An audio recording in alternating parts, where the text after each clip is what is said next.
Welcome back. It was the postman. All right. So we're at the end of turn 3. There's one more left. We get to pick who's going to intercept this bomber. I have no doubt in my mind we're going to win this. But what I'm looking for now is I can get an ace from Mad Cartographer if he gets one more kill. So I'm going to let Mad Cartographer have it. And then we'll start with him first. We're going to do a yo-yo. So that's a 4, this is a 6, canceled by that, so it's back to a 4, and this makes it a 5. So he gets a -1 to his attack. And we rolled a 1, so Mad Cartographer is not going to get it. That's really funny. So one of the things we could have done was, so like for example, he would have used his situational awareness. And then that means he would have gone during the fast phase. So now he gets to go again during the slow phase. And so we can try one more time. That's basically. And by the way, with bombers, after he failed to destroy the bomber would have disengaged. So very important rule. Don't forget that. It's just not very important at this point. So we're going to try again. And then, of course, everybody else gets to take a pot shot at a neutral position. So no matter what, we're killing this thing, but, oh, look at that. That was a 1. That was for the yo-yo. So that means he gets -1 position, and so he can't even attack. So now we go to another one. So looking at my stuff here, Alexander also needs just one more, so he's going to come in. He's getting all cocky. So I rolled an 8. Alexander adds +2. Canceled by the card. +1, that's 9. And for a yo-yo at 9, that's +2 position. Alexander is in a very good spot. And so he's going to attack. He gets a 9. It is definitely destroyed. I just realized I forgot something with everybody. And I think in every situation, the bomber was turned to its side. And that means the gunner gets to attack. I forgot that. So let's resolve a gunner attack for every person, because everybody destroyed one. So for Case, the gunner attack was a 1, so nothing happened. So now we go to Sakamoto. He has a gung-ho, so, well, actually, he gets a free evasion.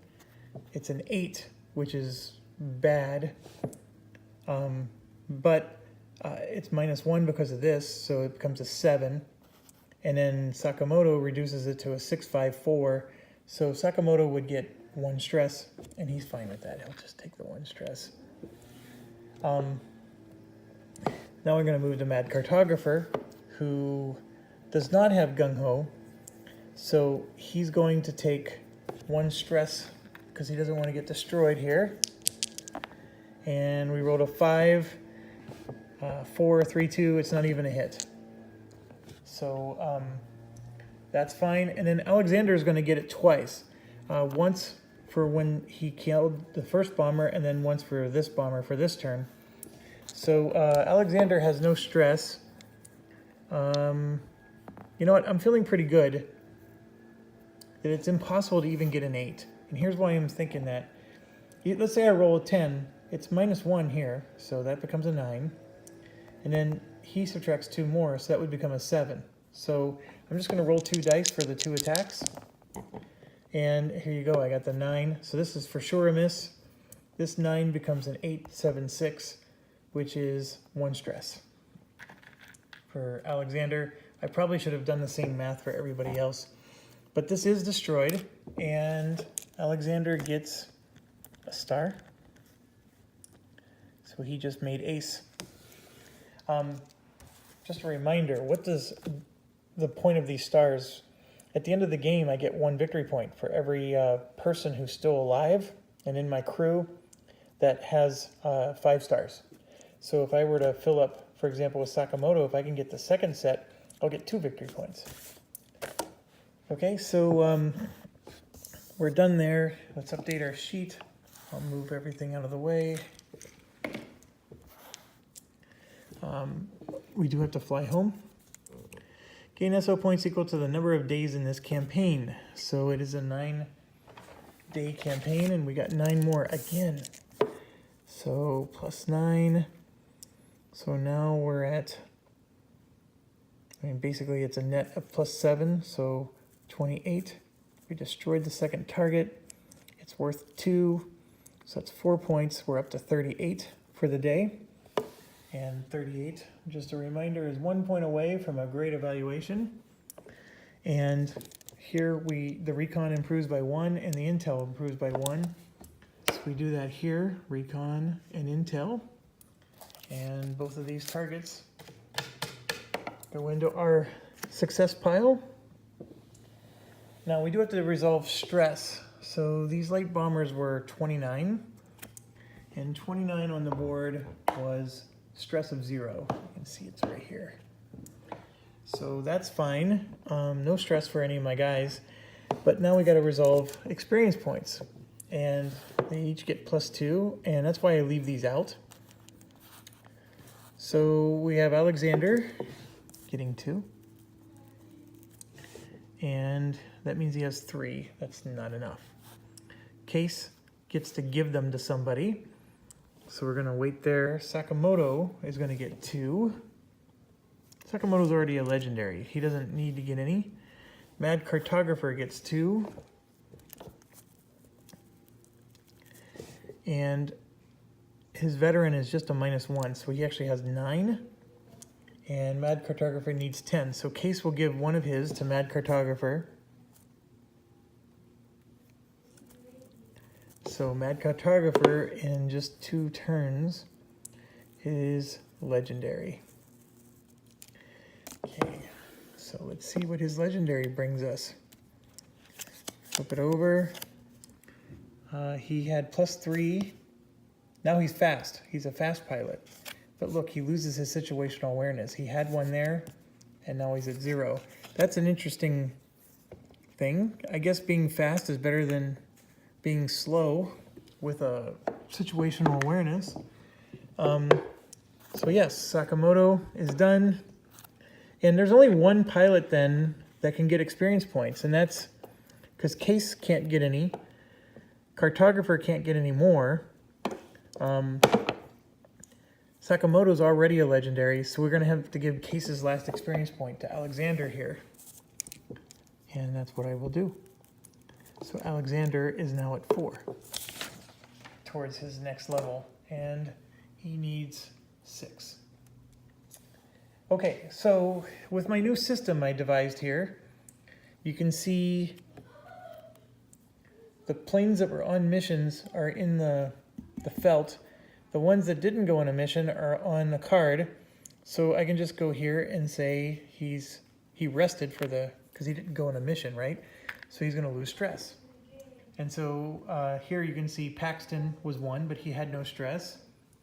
And then our dive bombers are all going to lose their stress across the board. So well done. That brings us to day 9, the last day of the campaign. I can tell you we've already won. And here's why. I need to get 39 for a great score. I have 38 right here. 39, 40, 41. I'm at 41 right now. And I still have my final day to go. So I already have a great rating. Now, I guess am I shocked? The very first time I played a game, I'm winning? No. I've played a lot of leader games, and I'm pretty good at them. But this one is an introductory mission. So introductory missions are usually pretty easy. Anyways, I'm having a blast. I can't wait to start another campaign already. So there's a part of me that does not want to finish this because I'm done. And the rulebook even says I can skip a whole day. And if I do, my counters just move 1 to the left.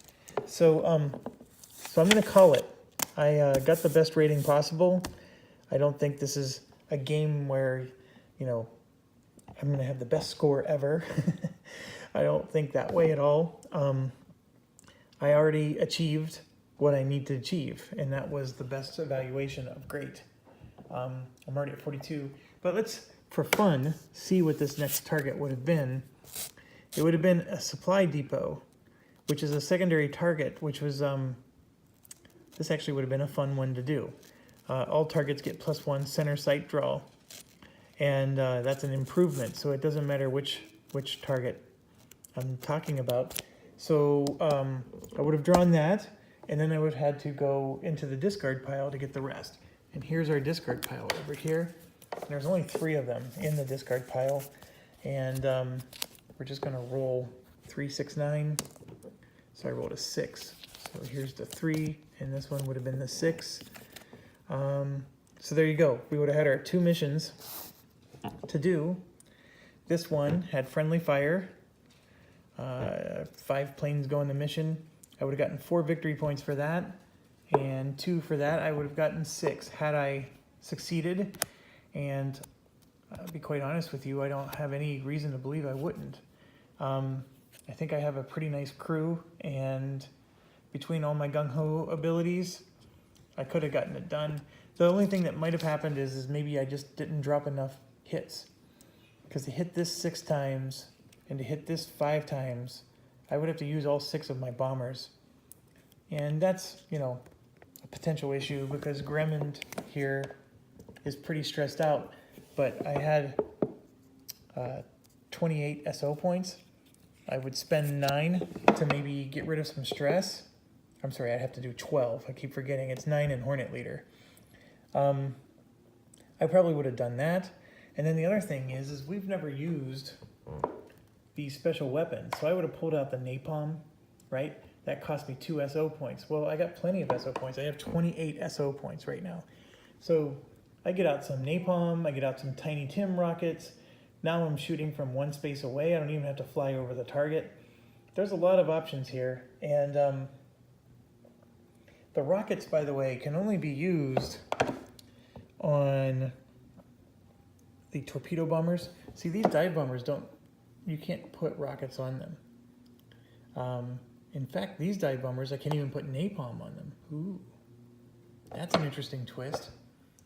So I would have to put napalm on Corsairs, or rockets on the Corsairs. So the same guys that are doing my air-to-air combat for me would be the ones using the napalm or the rockets. Now that is super interesting. I know for sure I have one Corsair that has advantages to air-to-ground.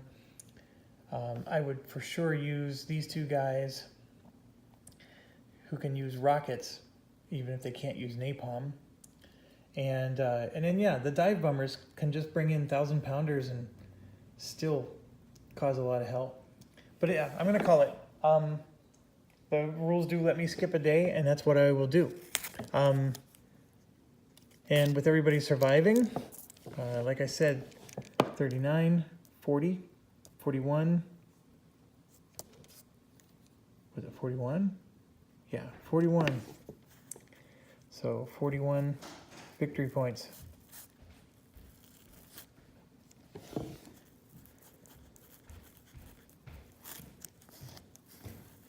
And it's done.